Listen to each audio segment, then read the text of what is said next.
ہم مانتے ہیں صرف کتاب و سنت کو۔ اللہ کے بندو، یہ سارے نام جو گنوائے، انہوں نے امت کو بتایا کیا؟ کتاب و سنت ہی تو سمجھائی ہے۔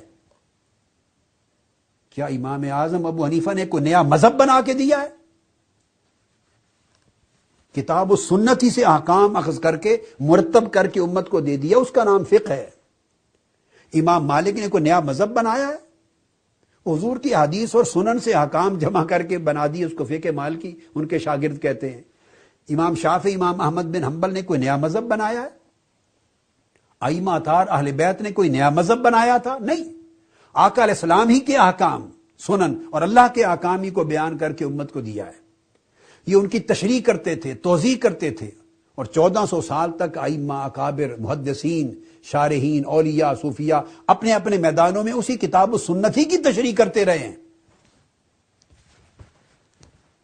اور ان ائمہ فقہ کے اقوال ہیں۔ امام اعظم نے فرمایا درجنوں مرتبہ، امام شافعی نے فرمایا درجنوں مرتبہ، اگر حضور کی حدیث صحیح میرے قول کے خلاف ہو تو میرے قول کو پھینک دو،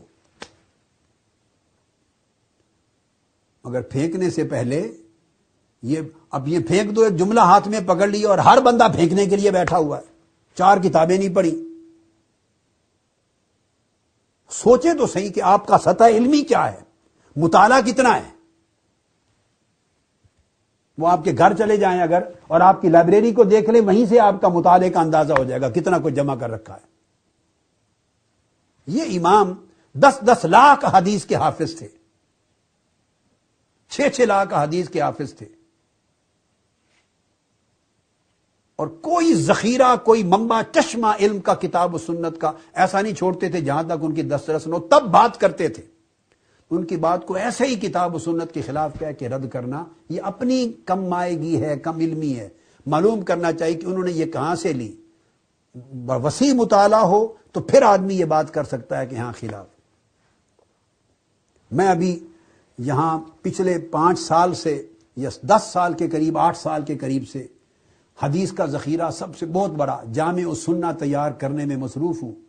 30,000 احادیث کے لگ بھگ، جو 20 جلدوں میں ہوگا، 20 جلدوں میں 30,000 احادیث کا ذخیرہ، جامع السنہ۔ میں اس سلسلے میں احادیث کا مطالعہ کرتے کرتے کوئی 3 لاکھ سے زیادہ احادیث اپنی نظر سے گزار چکا ہوں۔ 3 لاکھ سے زائد احادیث وہ میں کھنگال چکا ہوں۔ تو 3 لاکھ سے زائد احادیث کا مطالعہ کر کے میں ابھی علم حدیث کے سمندر کے کنارے پر باہر کھڑا ہوں۔ ابھی میرا پاؤں بھی نہیں ڈوبا، گیلا نہیں ہوا۔ ابھی علم الحدیث کے سمندر کے کنارے پر کھڑا ہوں، شاید ایک قطرہ ہی ملا ہے۔ تو انسان کو منصف مزاج ہونا چاہیے، ایسے نہیں کہ ہر بات کو کہہ دیے کتاب و سنت کے خلاف ہے۔ آپ نے پڑھا کیا ہے کتاب و سنت کا؟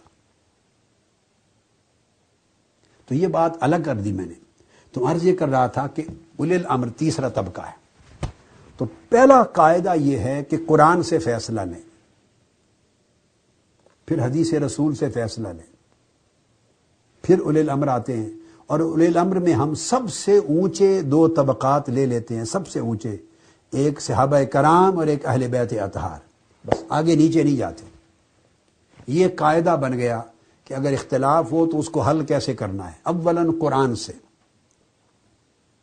پھر حدیث رسول سے، اور نہیں تو پھر تیسرا اولی الامر کو صرف ہم 2 طبقات تک اپنے اس موجودہ جو موضوع زیر غور ہے اس کے لیے میں عرض کر رہا ہوں، پھر صرف صحابہ کرام اور اہل بیت اطہار، ائمہ اہل بیت، ان 2 تک محدود کر لیتے ہیں آسانی کے لیے۔ تو گویا 3 درجے بن گئے۔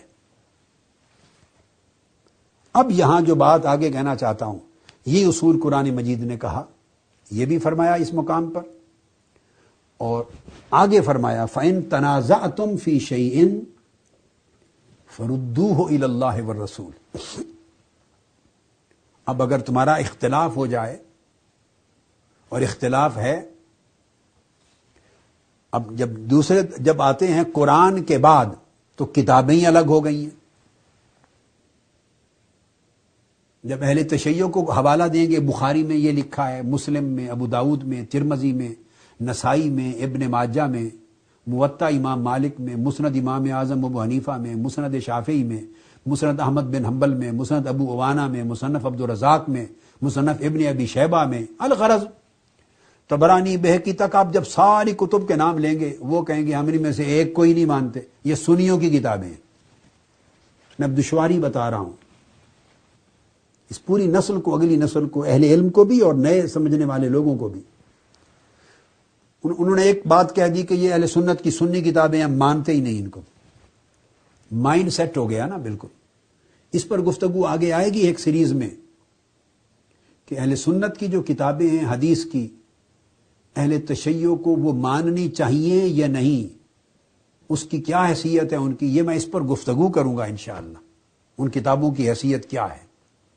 لیکن میں ان جنرل بات کر رہا ہوں، اب اختلاف ہو گیا اتنا، انہوں نے کہہ دیا یہ سنی کتابیں ہیں حدیث کی، ان کی روایتیں ہیں صحابہ کرام سے، ہم تو صحابہ کرام کو ہی نہیں مانتے معاذ اللہ، ان کو اکثریت کو محدود ہے چند ایک کے، تو ہم ان کی روایتوں کو بھی نہیں مانتے، لہٰذا وہ اہل سنت کی کتب حدیث تو شیعہ لوگ ایک طرف کر دیں گے، نہیں مانیں گے۔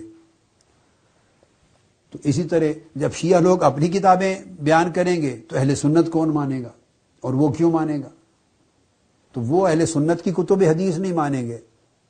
جو دوسرا سورس تھا میں بتا رہا ہوں، جو اطیع الرسول پر، اس پر عمل اس اختلاف نے معطل کر دیا، کیونکہ شیعہ حضرات کہتے ہیں جو ہمارے سورس سے جو آئی ہیں، ہماری طرق سے، روایات سے، وہ صحیح ہے۔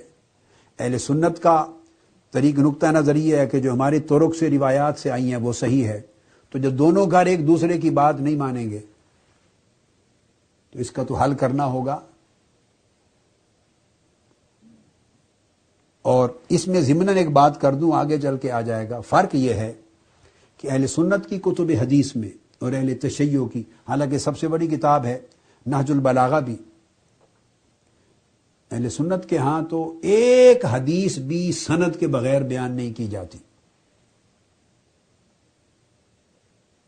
اہل تشیع کے ہاں طبیعت میں بڑی وسعت ہے، ان کے ہاں فراخ دلی ہے،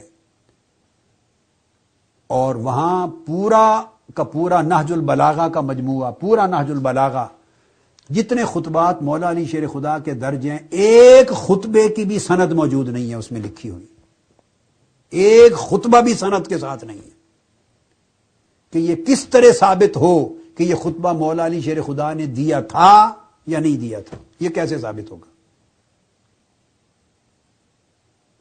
کسی خطبے کی سند نہیں ہے، نہ پوری کتاب کی سند ہے۔